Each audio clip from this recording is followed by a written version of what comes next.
Assalamualaikum warahmatullahi wabarakatuh. Selamat pagi semuanya. Bagaimana kabarnya hari ini semuanya? Sehat, Bu. Alhamdulillah. Jadi sebelum Ibu mulai pembelajaran, Ibu mau tanya dulu nih, apakah hari ini ada yang tidak hadir? Coba dilihat teman kanan dan juga kirinya. Apakah ada yang kosong? Tidak ada, Bu. Alhamdulillah, berarti hari ini hadir semua ya. Oke, sebelum kita mulai pembelajaran, marilah kita berdoa bersama-sama terlebih dahulu. Bismillahirrahmanirrahim. Raditu billahi robba wa bil islami dina wa bi muhammadin nabiyya wa rasula. Rabbi zidni ilma warzuqni fahma.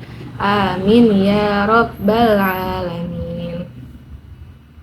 Alhamdulillah di pagi hari ini kita bisa berkumpul kembali, kita bisa melaksanakan pembelajaran kembali di kelas tercinta ini dengan keadaan sehat walafiat. Amin. Baik, sebelum kita mulai pembelajaran hari ini, Ibu mau tanya lagi nih. Anak-anak di sini siapa yang masih ingat materi kemarin? Saya, Bu. Boleh, ayo kamu. Materi menghormati orang tua dan guru. Betul banget, kemarin kita sudah mempelajari materi menghormati orang tua dan juga guru. Nah, pada pagi hari ini kita akan membahas materi selanjutnya, yaitu materi perilaku terpuji. Jadi, pada materi perilaku terpuji ini, Ibu akan memberitahu bahwa kita akan membahas 6 poin dalam bab perilaku terpuji ini. Apa aja sih, Bu? Yang pertama ada pengertian perilaku terpuji. Yang kedua ada macam-macam perilaku terpuji. Yang ketiga ada ciri-ciri sikap orang yang bertanggung jawab. Yang keempat ada cara menjadi anak yang bertanggung jawab. Yang kelima ada hikmah atau manfaat jadi anak yang bertanggung jawab. Yang keenam ada akibat jika tidak bertanggung jawab. Baik, langsung saja kita masuk pada poin pertama, yaitu pengertian perilaku terpuji.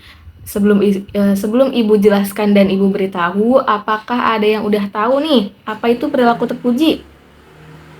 Baik, kalau belum ada, Ibu akan jelaskan ya.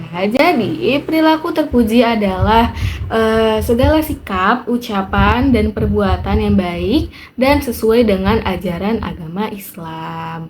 Nah, perilaku terpuji ini juga dikenal dengan akhlak terpuji atau akhlakul mahmudah yang mencerminkan sifat-sifat positif dan nilai-nilai moral yang patut diteladani. Nah, dengan pengertian ini anak-anak bisa dipahami? Baik, Ibu lanjut dulu ya. Jadi, semua perilaku kita ini akan dipertanggungjawabkan di dunia dan juga di akhirat. Nah, perilaku baik akan mendapatkan balasan yang baik dan perilaku yang buruk akan mendapatkan balasan yang buruk pula. Karena itu, marilah kita berperilaku baik agar mendapatkan balasan kebaikan di dunia dan juga di akhirat kelak. Baik, setelah kita membahas poin pertama yaitu tentang pengertian, yang kedua kita akan membahas tentang macam-macam perilaku terpuji. Jadi, macam-macam perilaku terpuji itu ada 3 ya, yaitu ada tanggung jawab, mandiri, dan percaya diri. Nah, pada pagi hari ini Ibu akan menjelaskan materi tentang tanggung jawab. Oke? Kira-kira ada yang udah tahu belum apa itu sih tanggung jawab? Tanggung jawab adalah melaksanakan tugas dengan bersungguh-sungguh dan bersedia menerima akibat dari perbuatan sendiri. Sebab perbuatan kita ini akan dimintai pertanggungjawaban oleh Allah Subhanahu wa taala.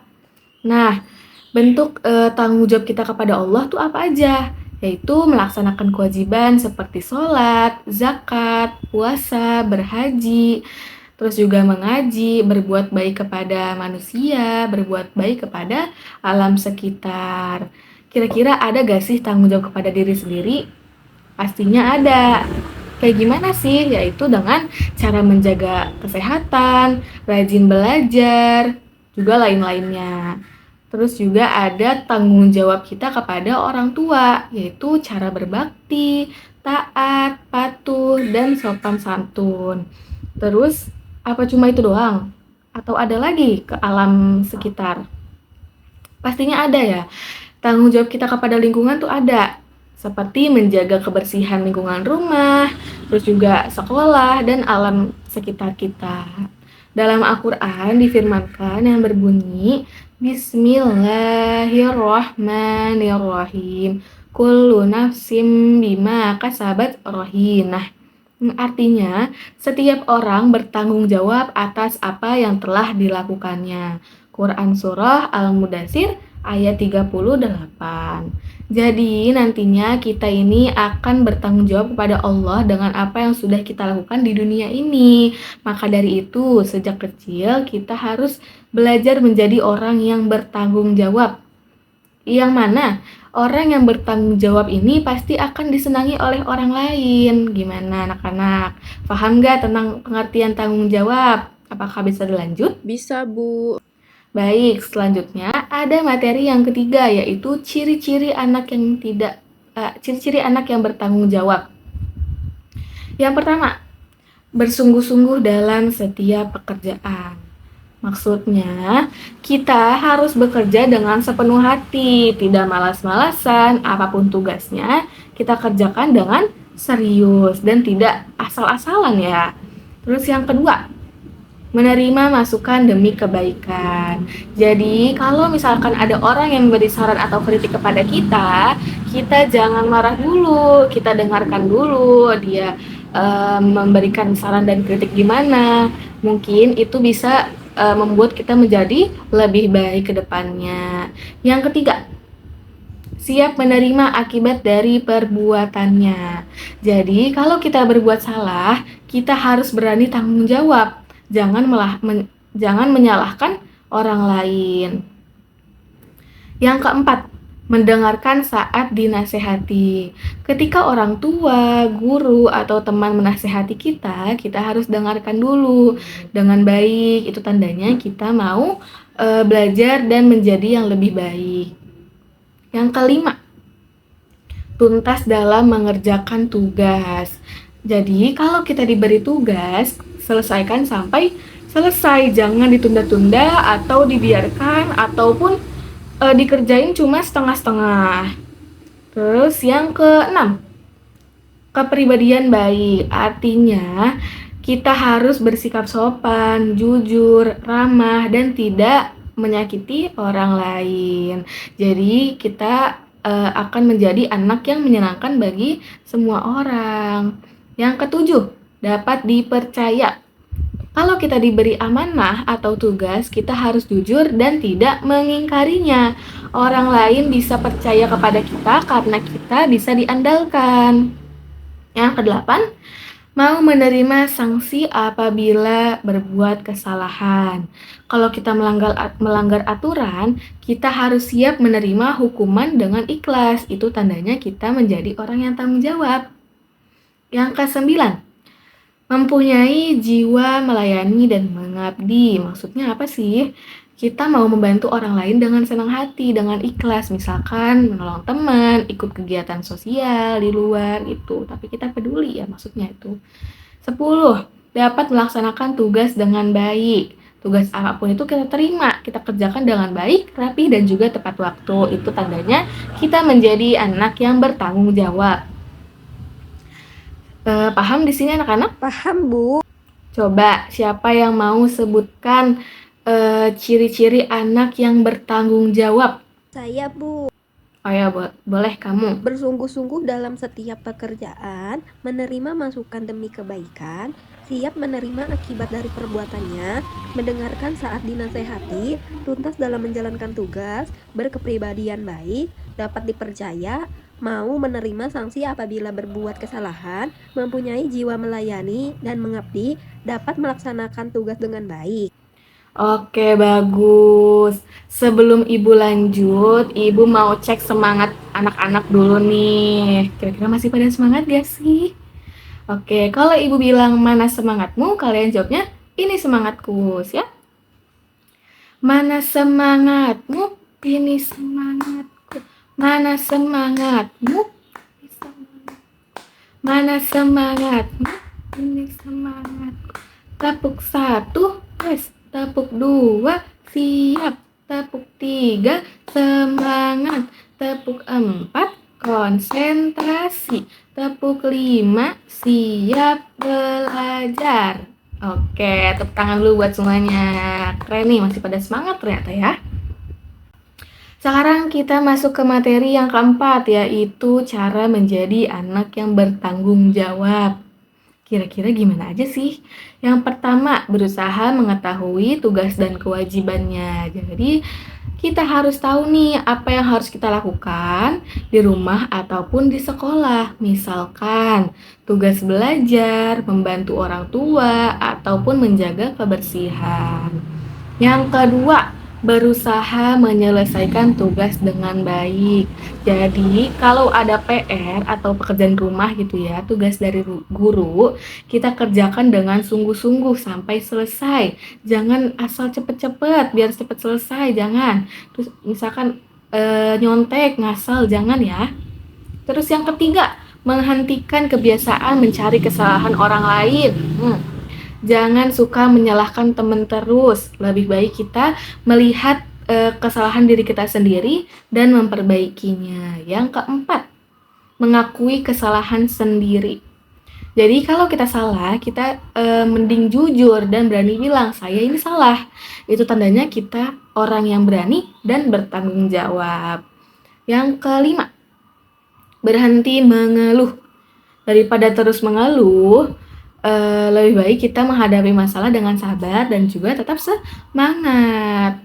Selanjutnya yang keenam, berusaha menjadi pelaku kebaikan. Maksudnya kita berusaha melakukan hal-hal baik setiap hari seperti membantu teman, membuang sampah pada tempatnya, terus juga berkata sopan gitu. Yang ketujuh, biasa mendisiplinkan diri sendiri. Kita belajar mengatur diri sendiri, seperti bangun pagi, belajar tepat waktu, tidak menunda pekerjaan. Yang terakhir yaitu belajar menghadapi kesulitan. Kalau kita ada masalah atau pelajaran yang sulit, kita tidak usah menyerah. Kita tetap mencoba dan minta bantuan jika perlu. Kesulitan itu bisa membuat kita menjadi lebih kuat. Bisa dipahami anak-anak? Bisa, Bu. Baik, pinter banget ya anak-anak ibu nih. Baik, setelah kita membahas cara menjadi anak yang bertanggung jawab, ibu ada satu kisah Khalifah Umar bin Khattab yang beliau ini kan seorang pemimpin ya. Judulnya itu Sang Khalifah Memanggul Karung Sendiri. Jadi salah satu kebiasaan Khalifah Umar bin Khattab adalah berkeliling ke kampung-kampung untuk melihat kondisi warganya.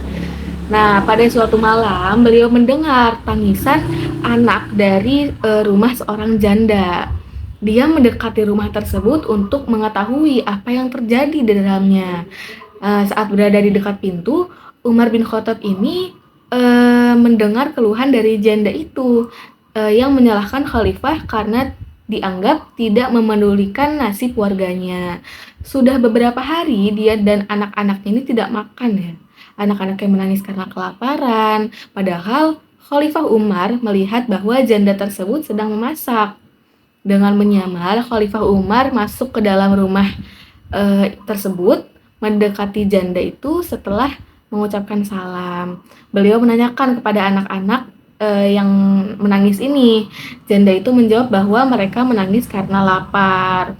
Untuk melabui anak-anaknya, janda tersebut memasak batu sampai anaknya tertidur. Akhirnya Khalifah Umar bergegas pulang. Nah, sesampainya di rumah dinas, beliau langsung mengambil sekarung makanan dan memanggulnya sendiri untuk diantarkan ke rumah janda miskin itu. Hal itu dilakukan untuk memenuhi tanggung jawabnya. Beliau merasa bersalah karena tidak mengetahui bahwa ada warganya yang kelaparan. Kira-kira ada pesan gak sih yang diambil dari kisah khalifah tersebut? Pastinya ada ya. Yang pertama, Jadi pemimpin itu yang baik harus peduli pada rakyatnya. Seperti Umar bin Khattab ini memberi contoh bahwa seorang pemimpin tidak hanya duduk tempat nyaman, tapi juga harus turun langsung melihat keadaan rakyatnya. Yang kedua, bertanggung jawab atas amanah.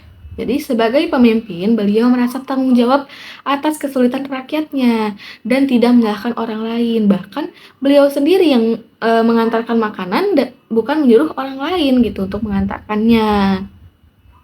Yang ketiga ada rendah hati dan tidak sombong. Nah, Khalifah Umar ini tidak malu ya memanggul karung makanan sendiri, walaupun beliau ini pemimpin besar gitu. Jadi ini beliau ini menunjukkan sikap rendah hati. Yang keempat ada menolong sesama, adalah tindakan mulia. Menolong orang yang sedang kesusahan seperti janda dan anak-anaknya yang sedang kelaparan ini adalah perbuatan yang sangat mulia dan dicintai oleh Allah. Yang kelima ada empati dan kepedulian sosial. Khalifah Umar ini merasa sedih dan tersentuh saat tahu rakyatnya yang menderita. Ia langsung bertindak karena memiliki empati. Bisa dipahami anak-anak? Bisa, Bu. Baik, kita lanjut ke pembahasan kelima, yaitu hikmah jadi anak yang bertanggung jawab.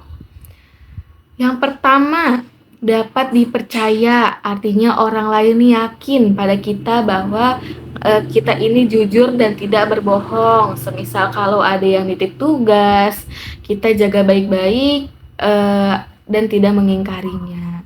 Yang kedua, dapat menyelesaikan tugas. Kalau ada tugas dari guru atau orang tua, kita kerjakan sampai selesai dengan baik, tidak nunda-nunda dan ditinggalkan begitu aja. Yang ketiga, selalu tenang. Kalau menghadapi masalah atau ada hal yang bikin kesal, kita tidak langsung marah dan panik. Lebih baik kita tarik nafas, berpikir tenang, dan cari solusinya. Tuh. Yang keempat, mampu bersikap optimis. Kita yakin bahwa semua akan baik-baik saja kalau kita ini berusaha. Kita percaya diri dan tidak gampang menyerah meskipun sedang kesusahan. Yang kelima, disiplin. Kita terbiasa mengikuti aturan dan tidak melanggar, misalnya datang ke sekolah tepat waktu, belajar sesuai jadwal, dan tidak lupa untuk sholat. Itu artinya kita disiplin ya. Yang terakhir adalah sukses menjalani hidup di dunia dan juga di akhirat. Artinya kita hidup baik di dunia maupun di akhirat itu, semisal di dunia menjadi anak yang pintar, rajin, dan baik hati, dan juga taat beribadah untuk masuk ke surga kelak di akhirat nanti. Selanjutnya materi terakhir nih, yaitu akibat jikalau kita tidak menjadi anak yang bertanggung jawab. Ngeri. Yang pertama, tidak dapat dipercaya. Kalau kita sering tidak menepati janji atau tidak mengerjakan tugas, orang lain tidak akan percaya lagi kepada kita gitu ya. Mereka ragu untuk memberikan amanah pada kita. Terus 2, tugas terbengkalai. Tugas-tugas sekolah atau pekerjaan rumah jadi tidak selesai, akibatnya kita bisa dimarahi oleh guru, orang tua, bahkan nilainya menjadi jelek atau turun ya. Yang ketiga, merasa hati ini tidak tenang. Jadi kalau kita tahu ada tugas yang belum dikerjakan, hati kita jadi gelisah dan takut dimarahi, bahkan jadi tidak tenang. Yang keempat, menjadi pemalas. Kalau dibiarkan terus, kebiasaan tidak bertanggung jawab ini bisa membuat kita jadi malas-malasan, malas belajar, malas membantu, tidak mau berusaha ya. Yang kelima, menjadi anak yang pesimis. Kalau kita tidak pernah menyelesaikan tugas, kita merasa tidak bisa apa-apa jadinya. Kita kehilangan semangat dan selalu merasa gagal. Yang keenam, mudah frustasi ya. Sedikit-dikit menyerah, tidak mau mencoba menyelesaikan tanggung jawab, lama-lama kita jadi mudah putus asa saat menghadapi kesulitan. Baik, pembahasan kita pada pagi hari ini sudah selesai nih. Di sini ada yang mau menjelaskan ulang materi yang udah Ibu jelaskan? Kira-kira sedikit aja deh, boleh deh. Ada yang mau menjelaskan? Kalau ada yang bisa dan ada yang mau, nanti Ibu kasih hadiah. Baik, siapa yang mau? Acungkan tangan. Ayo boleh, Salwa. Assalamualaikum warahmatullahi wabarakatuh. Saya Salwa. Di sini saya akan menjelaskan ulang materi perilaku terpuji. Perilaku terpuji adalah yaitu segala sikap, ucapan, dan perbuatan yang baik dan sesuai dengan ajaran Islam. Perilaku terpuji juga dikenal sebagai akhlak terpuji atau akhlakul mahmudah. Macam-macamnya ada tanggung jawab, mandiri, dan percaya diri. Tanggung jawab artinya melaksanakan tugas dengan bersungguh-sungguh dan bersedia menerima akibat dari perbuatan sendiri. Sebab perbuatan kita akan dimintai pertanggungjawaban oleh Allah Subhanahu wa Ta'ala. Bentuk tanggung jawab kita terhadap Allah ialah melaksanakan kewajiban seperti sholat 5 waktu, zakat, puasa, berhaji, mengaji, berbuat baik kepada sesama manusia, dan berbuat baik terhadap alam sekitar. Tanggung jawab kepada diri sendiri ialah dengan cara menjaga kesehatan, rajin belajar. Tanggung jawab kita kepada orang tua ialah dengan cara berbakti, taat, patuh, dan bersikap santun. Ya, baik. Pinter sekali Salwa ya. Sudah berani juga nih untuk maju dan menjelaskan ulang materi tentang perilaku terpuji. Beri tepuk tangan semuanya untuk Salwa. Baik, di sini ada yang mau bertanya dulu atau udah paham semuanya? Paham, Bu. Oke, alhamdulillah kalau udah paham semuanya ya. Pinter-pinter banget nih. Jadi Ibu ada sedikit pesan nih buat anak-anak semua. Anak-anak yang hebat adalah anak-anak yang bertanggung jawab. Nah, tanggung jawab juga membuat kita menjadi anak yang kuat dan sabar. Saat ada kesulitan, kita tidak menyerah, kita mencoba lagi sampai berhasil. Kita juga tidak egois karena kita mau peduli dengan tugas dan tanggung jawab terhadap orang lain. Ingat ya, tanggung jawab ini bukan hanya di dunia, tapi akan membuat kita sukses di akhirat nanti. Allah sangat menyukai anak-anak yang jujur, disiplin, dan amanah. Jadi, yuk mulai sekarang kita biasakan tanggung jawab sejak dini ya, agar menjadi anak yang sukses, disayang guru, disayang orang tua, dan diridhoi oleh Allah Subhanahu wa Ta'ala. Baik, sebelum Ibu tutup, Ibu mau mengapresiasi kita semua dengan tepuk good job, oke? 1, 2, 3. Tepuk good job. Jempol kanan, jempol kiri digabungkan. Good job. Jempol kanan, jempol kiri digabungkan. Good job. Jempol kanan, jempol kiri digabung jadi good job. Kanan kiri kasih good job. Good job. Oke, tepuk tangan semuanya. Baiklah, anak-anak hari ini keren banget ya semangatnya, aktifannya, keren. Mungkin itu saja yang dapat Ibu sampaikan. Marilah kita tutup pembelajaran hari ini dengan membaca doa kafaratul majelis. Bismillahirrahmanirrahim. Subhanakallahumma wa bihamdika asyhadu an la ilaha illa anta astaghfiruka wa atubu ilaik. Baik, terima kasih atas perhatiannya. Semoga pembelajaran hari ini bisa jadi ibadah dan juga bisa bermanfaat bagi anak-anak semuanya. Akhir kata, Ibu Guru minta maaf ya apabila ada kesalahan kata yang Ibu ucapkan tadi. Assalamualaikum warahmatullahi wabarakatuh.